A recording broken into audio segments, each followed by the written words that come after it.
Good morning friends. Aspirants लवासना में आपका स्वागत है। फ्रेंड्स, अभी तक मैं एडिटोरिया 15-15 दिनों का जो मैगजीन निकाला हुआ है करंट अफेयर्स है, काफ़ी महत्वपूर्ण है टॉपिक वाइज। इससे पहले काफ़ी सारा टू द पॉइंट देखा, जैसे अंतर्राष्ट्रीय बिग कैट अलायंस क्या है, नीति फॉर स्टेट प्लेटफॉर्म क्या है, भारत में EFTA इफ्टा व्यापार समझौता क्या है, PM स्वराज पोर्टल क्या है। इस सब टाइप का मेन पॉइंट है जो इसमें कंप्लीट किया जा चुका है। आप प्ले लिस्ट में जाकर देख सकते हैं। अब देखेंगे राष्ट्रीय घटनाक्रम, देन अंतर्राष्ट्रीय घटनाक्रम, फिर कुछ बिहार विशेष से है उसको देखेंगे, देन इसको कंप्लीट खत्म करेंगे। चलिए बिना देर किए हुए स्टार्ट करते हैं। हाल ही में केंद्रीय मंत्रिमंडल द्वारा छत पर सौर ऊर्जा स्थापित करने तथा 1 करोड़ घरों के लिए हर महीने 300 यूनिट तक मुफ्त बिजली प्रदान करने के लिए 75,021 करोड़ रुपए की कुल परिव्यय के साथ PM सूर्य घर मुफ्त बिजली योजना को मंजूरी दिया है। काफी इंपॉर्टेंट है, इसको ध्यान से देखेंगे। क्या है कि केंद्रीय मंत्रिमंडल द्वारा छत पर सौर ऊर्जा स्थापित करना, हर घर के छत पे सौर ऊर्जा आपको स्थापित कर रहा है, जिसमें 1 करोड़ घरों के लिए हर महीने, प्रत्येक क्या आता है, 1 करोड़ घरों के लिए हर महीने 300 यूनिट बिजली आपको मुफ्त प्रदान करेगा। यह योजना 75,021 करोड़ रुपए का कुल परिव्यय है। साथ में PM सूर्य घर मुफ्त बिजली योजना को मंजूरी दिया गया है। हाल ही में निकारागुआ भारतीय फार्माकोपिया यानी IP को मंजूरी देने वाला पहला स्पेनिश भाषा बन गया है। क्या है? निकारागुआ भारतीय फार्माकोपिया को मंजूरी देने वाला पहला स्पेनिश भाषी देश बन गया है। कौन सा है? स्पेनिश भाषी देश बन गया है। भारतीय फार्माकोपिया आयोग केंद्रीय स्वास्थ्य एवं परिवार कल्याण मंत्रालय के अंतर्गत एक स्वायत्त संस्था है, जिसे देश में औषधियों के मानक तय कर के लिए गठित किया गया है। भारतीय फार्माकोपिया को 5 देशों जैसे अफगानिस्तान, घाना, नेपाल, मॉरिशस, सूरीनाम द्वारा मानक के रूप में मान्यता दी गई है। भारतीय फार्माकोपिया IP को 5 देश के द्वारा मान्यता मिला है। कौन कौन है? अफगानिस्तान, घाना, नेपाल, मॉरिशस, सूरीनाम द्वारा। हाल ही में संचार मंत्री द्वारा साइबर अपराध तथा वित्तीय धोखाधड़ी को दूर संचार साधनों के दुरुपयोग पर अंकुश लगाने के लिए संचार साथी के तहत चक्षु पोर्टल्स का शुभारंभ किया। अगर आता है संचार साथी के तहत चक्षु पोर्टल क्या है कि आपको दूर संचार साधनों का दुरुपयोग पे अंकुश लगाने के लिए एक चक्षु पोर्टल उपयोग खुला है। इसका संचार साथी के तहत इसको लाया गया और कौन किया? तो संचार मंत्री द्वारा किया गया है। नए प्लेटफॉर्म चक्षु और डिजिटल इंटेलिजेंस प्लेटफॉर्म संचार साथी पोर्टल के साथ एकीकृत होंगे। कौन कौन होगा नए प्लेटफॉर्म में? जैसे एक चक्षु है, डिजिटल इंटेलिजेंस प्लेटफॉर्म यानी कि DIP संचार साथी पोर्टल के साथ एकीकृत होंगे। 6 मार्च 2024 को प्रधानमंत्री नरेंद्र मोदी द्वारा कोलकाता में भारत की पहली अंडर वाटर मेट्रो की अनावरण किया। कब किया? 6 मार्च 2024 को। यह अंडर वाटर मेट्रो हावड़ा मैदान से एस्प्लेनेड के बीच लगभग 1.2 किलोमीटर हुगली नदी से गुजरेगी। 2-3 इसमें पॉइंट रखना है। एक 6 मार्च को उद्घाटन किया कोलकाता में नरेंद्र मोदी जी, और इसका नाम क्या रखा, कहां से कहां जाएगा? तो अंडर वाटर मेट्रो। ये लगभग 1.2 किलोमीटर है और इसको गुजरने का टाइम क्या है? तो पहली अंडर वाटर मेट्रो लाइन अनावरण किया गया अंडर वाटर में, जैसे हावड़ा मैदान से एस्प्लेनेड के बीच 1.2 किलोमीटर। प्रसिद्ध लेखिका और परोपकारी सुधा मूर्ति को अंतर्राष्ट्रीय महिला दिवस के अवसर पर भारत के राष्ट्रपति द्वारा राज्यसभा के लिए नामित किया गया। क्या है? प्रसिद्ध लेखिका और परोपकारी है सुधा मूर्ति, जिन्हें राज्यसभा के लिए नामित किया गया। 2023 में सुधा मूर्ति को पद्म भूषण से सम्मानित भी किया गया है 2023 में। ओके, बहुत बढ़िया।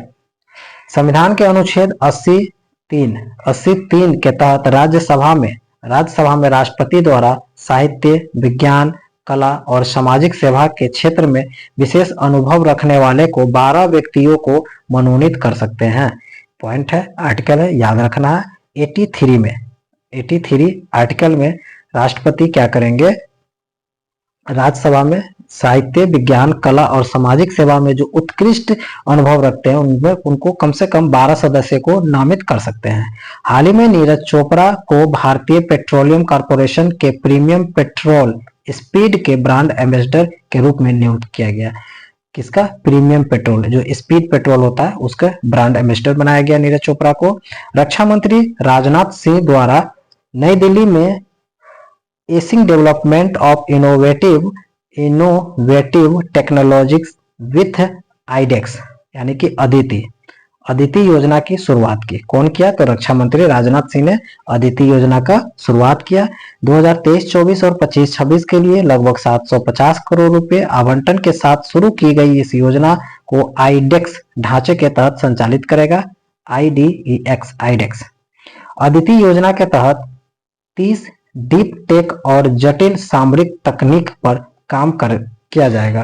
क्या है? अदिति योजना के तहत 30 डीप टेक और जटिल सामरिक तकनीक पर काम किया जाएगा। इसके उद्देश्य महत्वपूर्ण रक्षा प्रौद्योगिकियों को विकसित करना, युवा नवाचार को बढ़ावा देना और सशस्त्र बलों की जरूरतों को पूरा करना। भारतीय नागरिक लेखा सेवा के 48वें स्थापना दिवस के अवसर पर सूचना एवं प्रसारण मंत्रालय को वित्त वर्ष 23-24 के लिए खातों में सर्वश्रेष्ठ प्रदर्शन के लिए सम्मानित किया गया। हाल ही में चर्चा में रहा ओखला पक्षी अभ्यारण्य उत्तर प्रदेश। क्या है? ओखला पक्षी अभ्यारण्य उत्तर प्रदेश के गौतम बुद्ध नगर जिले में स्थित है। ये चर्चा में क्यों है? 3 मार्च 2024 को पर्यावरण, वन, जलवायु परिवर्तन मंत्रालय के तहत WWF, EIA, और PC और RP ने ओखला पक्षी अभ्यारण्य में विश्व वन्यजीव दिवस मनाया गया। क्यों है महत्वपूर्ण? समझ में आ गया कि विश्व वन्यजीव दिवस इस पक्षी अभ्यारण्य में मनाया गया, ओखला पक्षी अभ्यारण्य। 3 मार्च को प्रत्येक वर्ष विश्व वन्यजीव दिवस मनाया जाता है। 3 मार्च को प्रत्येक वर्ष विश्व वन्यजीव दिवस मनाया जाता है। विश्व वन्यजीव दिवस के थीम इस बार का रहता है connecting people and planet, exploring digital innovation in wild life conservation. हाल ही में लर्सन एंड टूडो L&T ने गुजरात के हजीरा में AM Naik Haveli heavy engineering complex में ग्रीन हाइड्रोजन प्लांट में अपना पहला स्वदेश निर्मित इलेक्ट्रोलाइजर की शुरुआत किया है। L&T कंपनी है जो गुजरात के हजीरा में AM Naik heavy engineering complex में ग्रीन हाइड्रोजन प्लांट में अपना पहला स्वदेश निर्मित इलेक्ट्रोलाइजर की शुरुआत किया है। केंद्रीय अल्पसंख्यक कार्य मंत्री श्रीमती स्मृति ईरानी, जो अभी चुनाव के बाद अब हार गए, अब नहीं रहे बट इससे पहले थे, हज यात्रियों को महत्वपूर्ण जानकारियां और सेवाएं प्रदान करने के लिए हज सुविधा ऐप लॉन्च किया। यह ऐप BISAG N द्वारा विकसित किया गया है। हज सुविधा कौन किया है? स्मृति ईरानी के द्वारा लॉन्च किया गया है। और ये किसके द्वारा है? तो BISAG N द्वारा विकसित किया गया है। केंद्रीय बंदरगाह, नौवाहन और जलमार्ग मंत्री श्री सर्बानंद सोनोवाल द्वारा ओशन ग्रेस नामक भारत का पहला made in India ASTDS tag का उद्घाटन किया।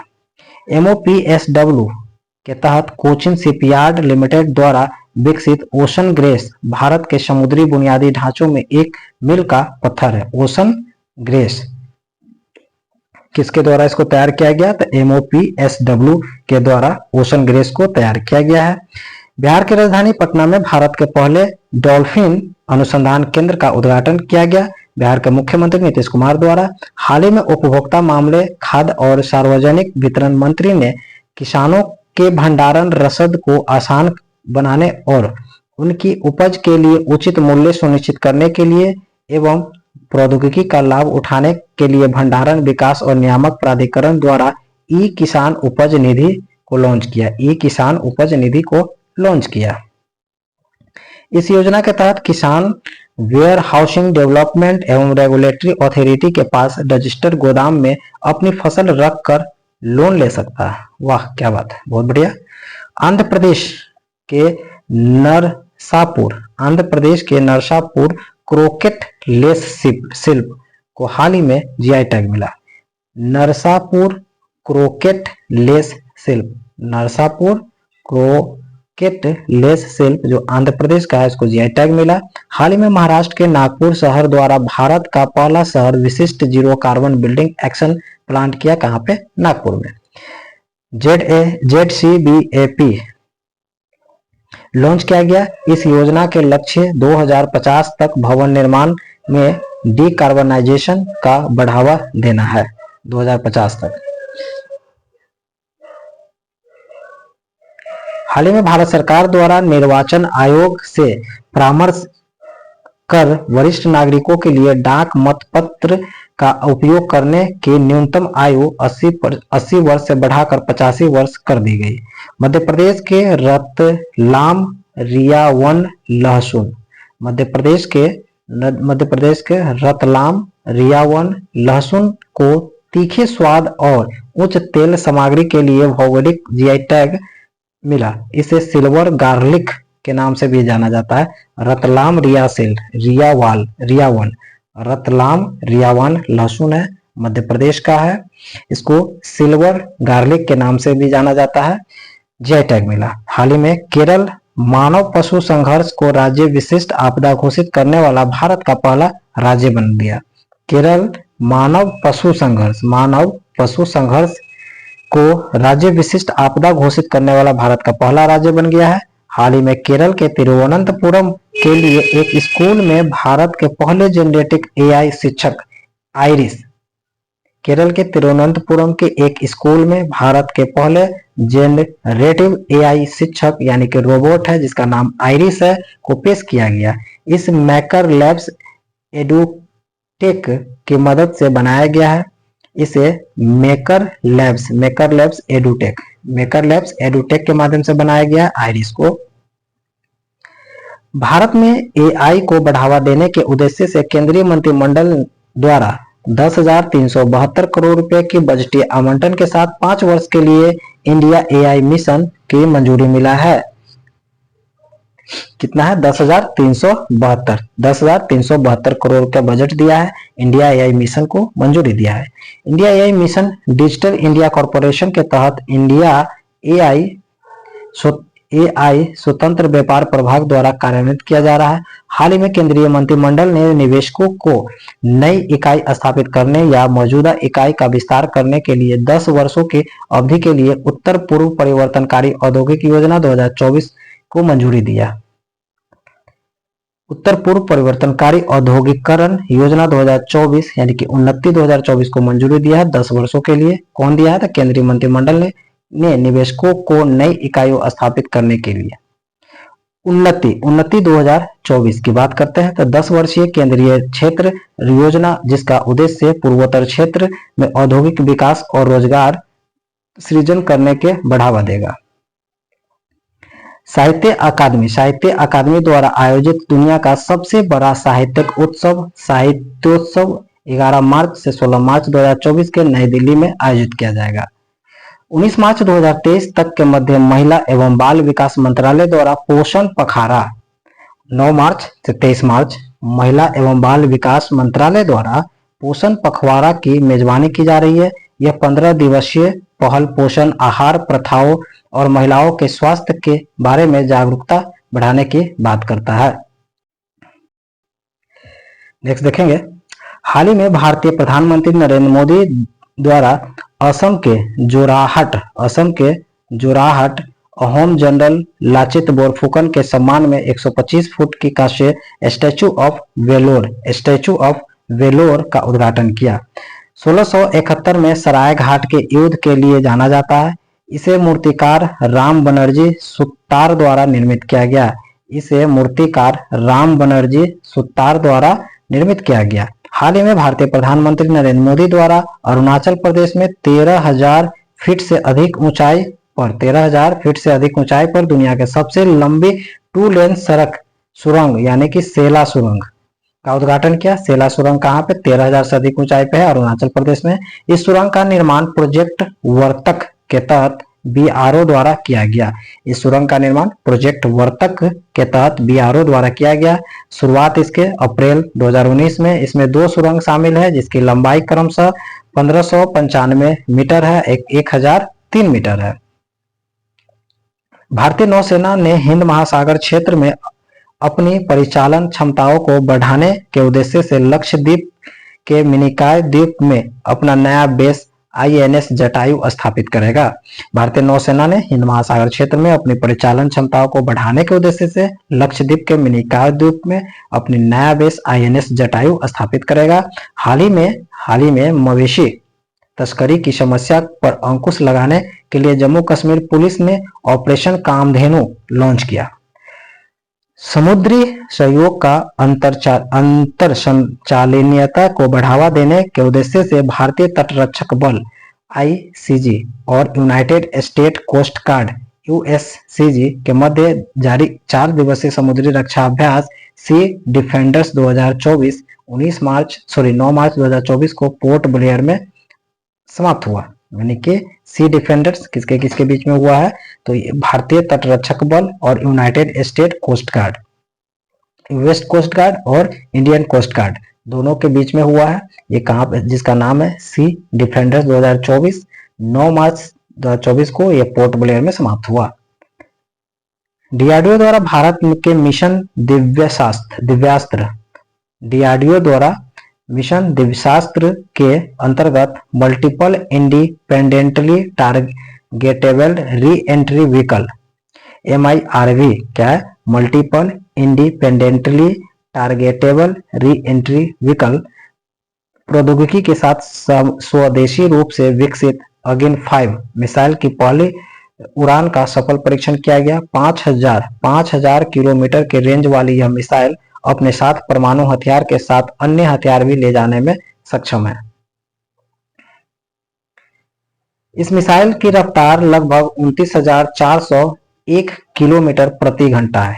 1 घंटे में 29,401 किलोमीटर इसकी रफ्तार है। अगेन 5 मानक यह बैलिस्टिक मिसाइल लगभग 1500 केजी तक न्यूक्लियर हथियार ले जा सकती है। बीजेपी जेजेपी गठबंधन टूटने के पश्चात बीजेपी सांसद नायब सिंह सैनी को हरियाणा का नया मुख्यमंत्री नियुक्त किया गया।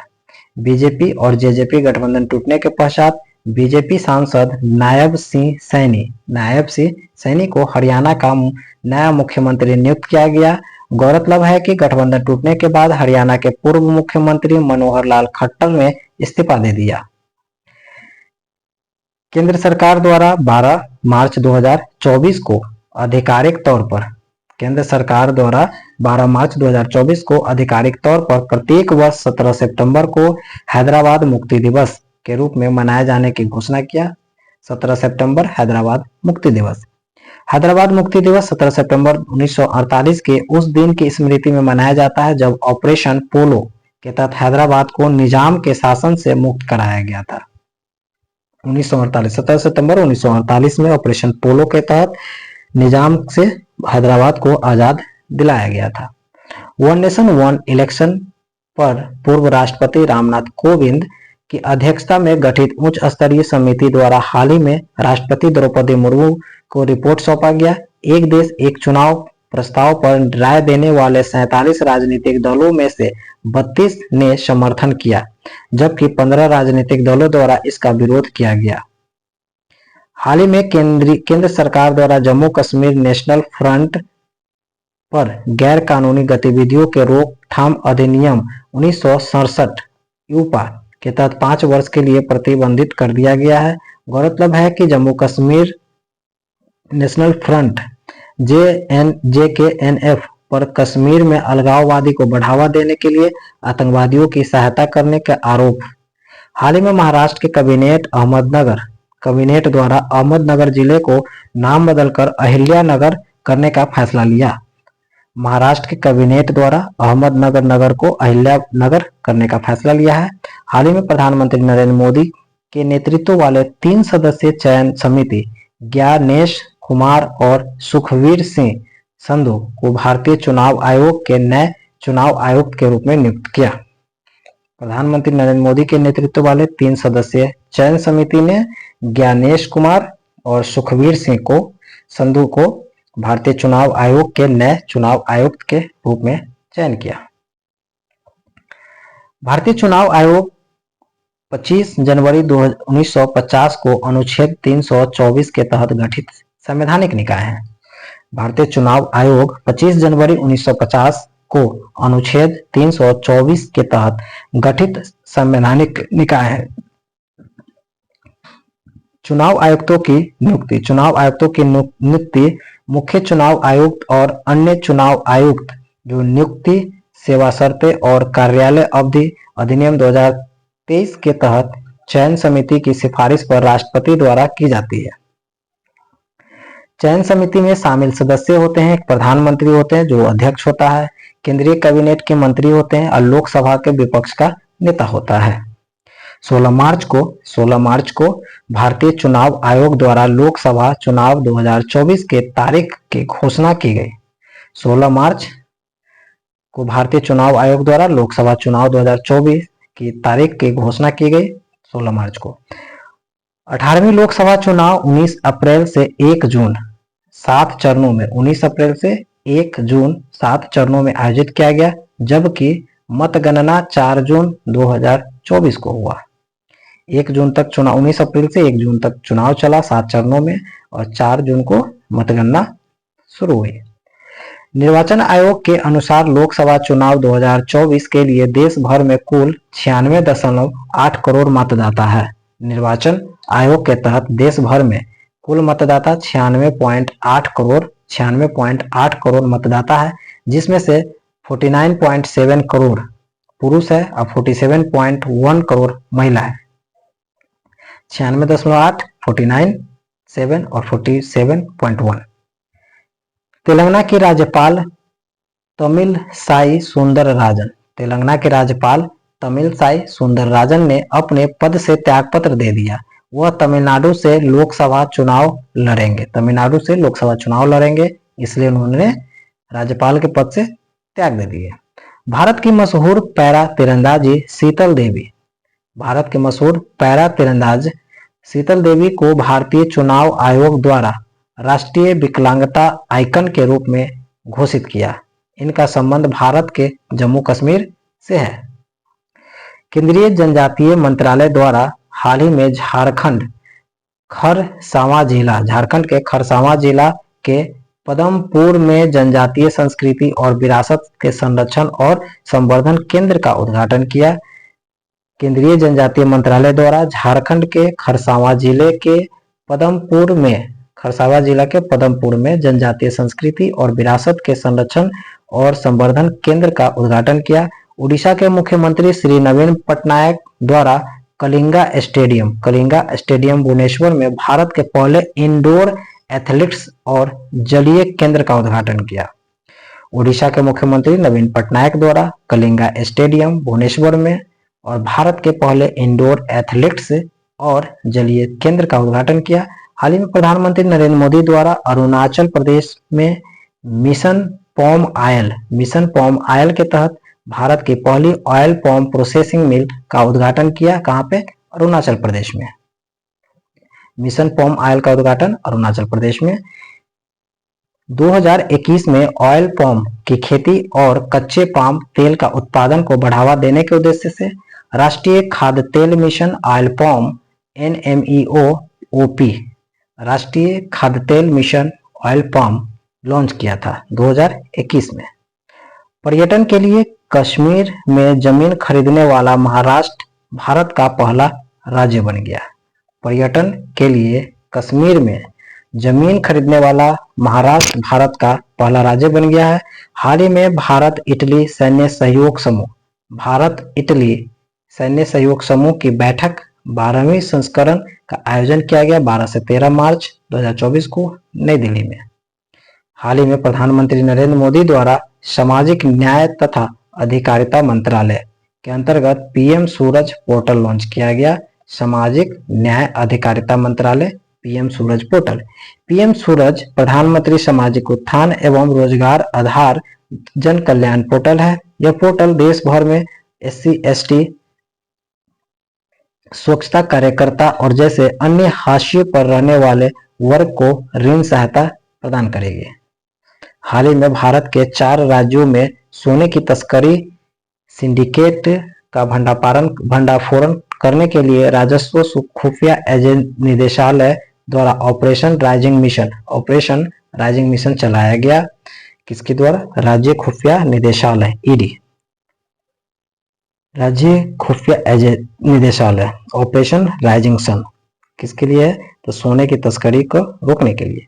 भारत सरकार के बाहरी उद्योग मंत्रालय ने देश में इलेक्ट्रिक वाहनों यानी ईवी को अपनाने को प्रोत्साहित करने के लिए मार्च 2024 में इलेक्ट्रिक मोबिलिटी प्रमोशन स्कीम 2024 की घोषणा किया है। इस योजना अप्रैल 2024 से जुलाई 2024 तक चलेगी। इसका कुल व्यय 500 करोड़ है।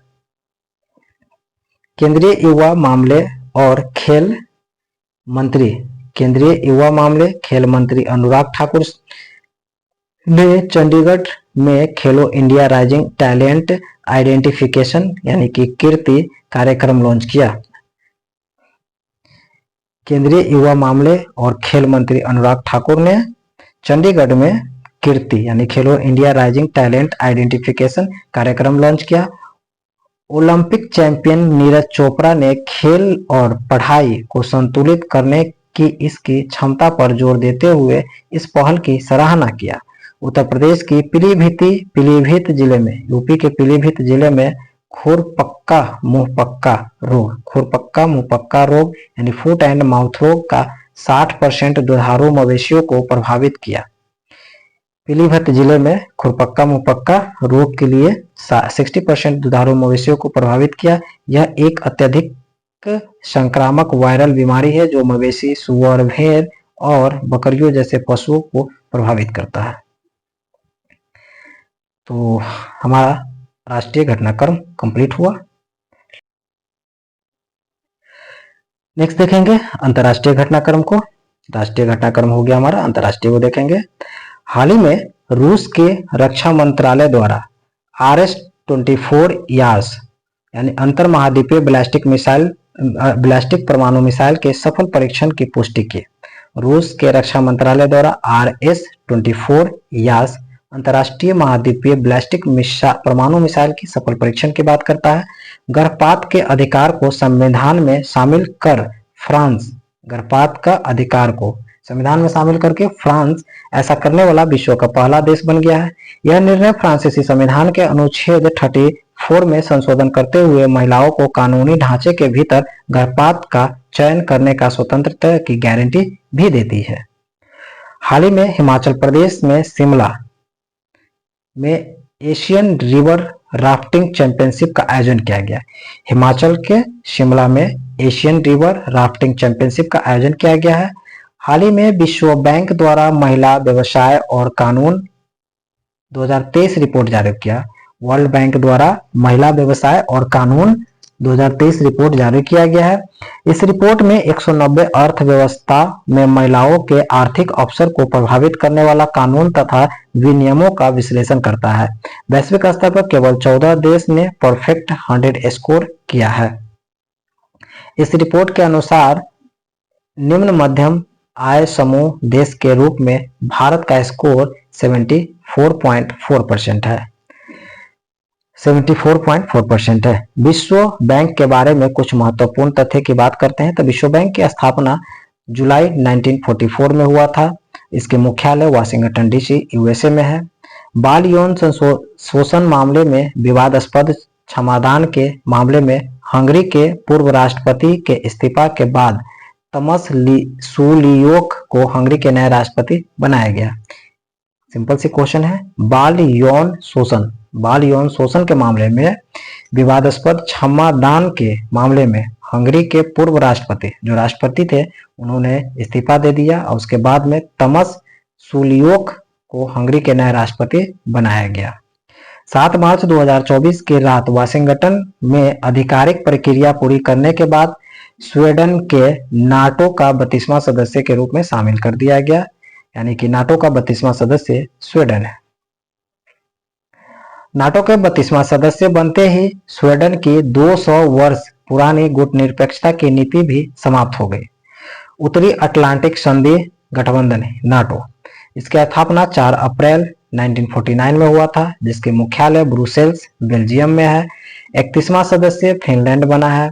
खसरा और रूबेला रोगों की रोकथाम में भारत के सराहनीय प्रयासों को मान्यता देते हुए the measles and rubella partnership द्वारा भारत को प्रतिष्ठित मीजल्स एंड रूबेला चैंपियंस पुरस्कार से सम्मानित किया गया। खसरा और रूबेला की रोकथाम के लिए मीजल्स एंड रूबेला चैंपियनशिप पुरस्कार भारत को मिला। हाल ही में संयुक्त अरब अमीरात के दुबई में दुनिया की पहली जेट शूट रेस आयोजन किया गया। दुबई के यूएई में हाल ही में यूएई के दुबई में दुनिया की पहली जेट शूट रेस आयोजन किया गया। मॉरिशस भारत की जन औषधि पहल में शामिल होने वाला प्रथम देश बन गया है। मॉरिशस यानी कि भारत के बाद जन औषधि केंद्र दूसरा मॉरिशस में खोला गया पहला। इसके तहत मॉरिशस के निवासियों को बेहतर गुणवत्ता वाली मेड इन इंडिया जेनेटिक दवाओं का लाभ उठाने का मौका मिलेगा। हाल ही में जारी ब्लूमबर्ग बिलियनियर्स इंडेक्स के अनुसार अमेजन के संस्थापक जेफ बेजोस ने पुनः दुनिया के सबसे अमीर आदमी बन गया। सेना में सैनिकों की कम होती जनसंख्या को देखते हुए म्यांमार की सेना ने सभी युवाओं के लिए सैन्य सेवा अनिवार्य कर दिया। इसके तहत 2 साल तक सेवा देना होगा। चीन, ईरान तथा रूस नौसेना बलों ने हाल ही में ओमान की खाड़ी के पास चीन, ईरान और रूस की नौसेना बलों ने हाल ही में ओमान की खाड़ी के पास मैरीटाइम सिक्योरिटी बेल्ट 2024 नामक एक संयुक्त नौसेना अभ्यास शुरुआत किया है। मैरीटाइम सिक्योरिटी बेल्ट 2024 हाल ही में खाद्य स्वच्छता पर आयोजित कोडेक्स समिति CCFH कोडेक्स समिति के 54वें सत्र में आयोजन 11 से 15 मार्च 2024 को नैरोबी केन्या में आयोजित किया गया। कोडेक्स समिति का आयोजन नैरोबी केन्या में किया गया। इसका 54वां सत्र है, 11 से 15 मार्च को किया गया। कोडेक्स समिति खाद्य स्वच्छता पर कोडेक्स समिति। अमेरिका स्थित कंपनी कॉग्निशन द्वारा दुनिया के पहले पूर्ण स्वायत्त AI सॉफ्टवेयर इंजीनियर डेविन को पेश किया। क्या है? अमेरिका स्थित कंपनी कॉग्निशन द्वारा दुनिया के पहले पूर्ण स्वायत्त AI सॉफ्टवेयर इंजीनियर डेविन को पेश किया। हाल ही में समाचार पत्र की सुर्खियों में रहा ब्लू लाइन का संबंध है लेबनान तथा इजराइल। ब्लू लाइन का संबंध किससे? लेबनान और इजराइल के मध्य सीमांकन से। वर्ष 2000 में दक्षिणी लेबनान से इजराइल की वापसी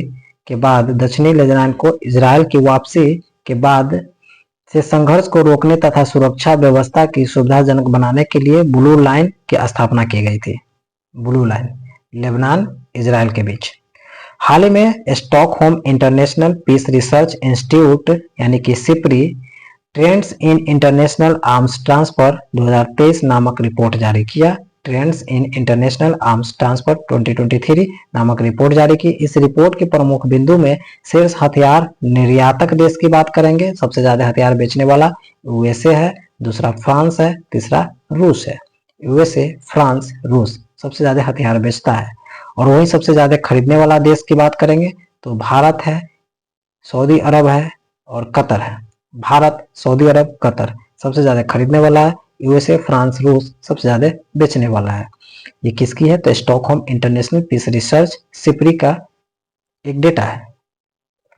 2014 से 18 और 19 से 23 के बीच भारत में हथियारों की आयात लगभग 4.7% की वृद्धि की है। यानी 2014-18 से 19-23 के बीच में कितना परसेंट वृद्धि किया? तो 4.7% की वृद्धि हुआ है। वहीं रूस भारत का मुख्य हथियार आपूर्तिकर्ता बना हुआ है। रूस सबसे ज्यादा भारत को हथियार प्राप्त देता है। भारत अपने कुल हथियार का आयात का 36% रूस से आयात करता है। भारत जितने भी हथियार खरीदता है उसका 36% अकेला रशिया से खरीदता है। यूक्रेन विश्व स्तर पर चौथा सबसे बड़ा हथियार आयातक बन गया है। यूक्रेन कौन कौन है? तो प्रथम आपका पड़ गया कौन सा? भारत, सऊदी अरब, कतर। भारत, सऊदी अरब, कतर के बाद आपका यूक्रेन चौथा स्थान पे आ जाता है। हाल ही में संयुक्त राष्ट्र विकास कार्यक्रम यूएनडीपी द्वारा संयुक्त राष्ट्र मानव विकास सूचकांक 2023-24 जारी किया गया। यूएनडीपी द्वारा संयुक्त राष्ट्र मानव विकास सूचकांक 2023-24 जारी किया है। एचडीआर रिपोर्ट 2023-24 का शीर्षक क्या है? तो breaking the gridlock reimagining cooperation in a polarized world। शीर्ष प्रदर्शनकर्ता स्विट्जरलैंड, नॉर्वे, आइसलैंड है। शीर्ष प्रदर्शनकर्ता कौन कौन है? Switzerland, Norway, Iceland. मध्य अफ्रीकी गणराज्य, दक्षिण सूडान और सोमालिया सबसे पीछे है। शीर्ष प्रदर्शनकर्ता यानी एचडीआर में प्रदर्शन सबसे ज्यादा कौन है? Switzerland, Norway, Iceland. और सबसे कम में कौन है? तो आपका मध्य अफ्रीकी गणराज्य है, दक्षिण सूडान है, सोमालिया है, सबसे पीछे है। इस रिपोर्ट के अनुसार भारत 193 देशों की सूची में 134वें स्थान पर है, जिसका स्कोर है 0.644। स्कोर में बात करेंगे तो 0.644 और स्थान पे बात करेंगे तो 193 में से 134 नंबर। इस सूचकांक में सोमालिया 193 नंबर पे है, सबसे नीचे। मोहम्मद मुस्तफा को हाल ही में फिलिस्तीन के नए प्रधानमंत्री के रूप में नियुक्त किया गया। मोहम्मद मुस्तफा फिलिस्तीन के नए प्रधानमंत्री। वैज्ञानिकों ने हाल ही में मंगल ग्रह पर नोक्टिस नामक एक विशाल ज्वालामुखी का खोज किया। कहाँ पे? मंगल ग्रह पे नोक्टिस नामक ज्वालामुखी की खोज किया, जो थीरिसिस के पूर्वी किनारे पर स्थित है, जो एक व्यापक क्षेत्रीय स्थलाकृति का उभार है। नोक्टिस मंगल पर विशाल ज्वालामुखी नोक्टिस। भारतीय सेना की टुकड़ी संयुक्त सैन्य अभ्यास लेमिटिए 2024 के 10वें संस्करण के लिए सेशल्स के लिए रवाना हुआ।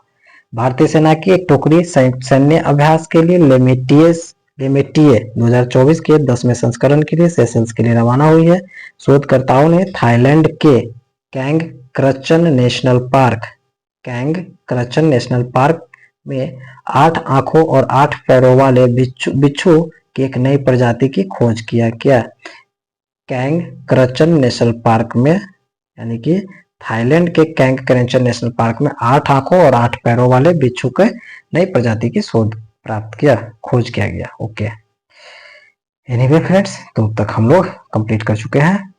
नेक्स्ट टाइम में देखेंगे आपका बिहार राज्य विशेष, फिर देखेंगे आपको विविध का कुछ सेक्शन है, देन हमारा ये मार्च 15 दिन का कंप्लीट पूरी तरह हो जाएगा। तब तक के लिए थैंक यू। अच्छा लगे तो प्लीज लाइक करें,